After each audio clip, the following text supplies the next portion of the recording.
પ્રાયોજક છે cancer healer centre, a new beginning.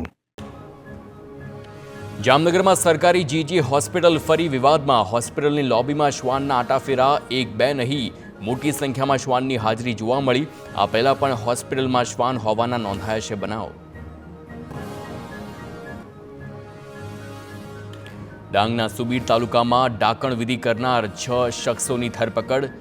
જામન્યામાળ ગામે 3 મહિલાઓ પર કરી હતી ડાકણ વિધિ. ત્રણેય મહિલાઓ પૈકી એક મહિલા આપઘાત કર્યો હતો. મહિલાએ ડાકણ કહી બદનામ કરાતા મહિલાએ ટૂંકાવ્યું હતું જીવન. તમામ આરોપીઓને જેલ હવાલે કરવામાં આવ્યા.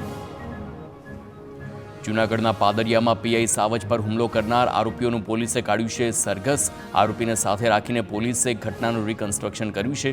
એલસીબીએ 4 આરોપીઓને રાજસ્થાનથી ઝડપી પાડ્યા હતા.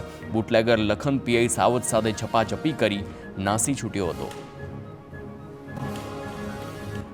જૂનાગઢ મહાશિવરાત્રિના મેળામાં વિધર્મીઓને દુકાન લગાવવા પર મનાઈ. સંતોની બેઠકમાં લેવાયો નિર્ણય. મહેશગીરી બાપુની અધ્યક્ષતામાં યોજાઈ હતી સાધુ સંતોની બેઠક.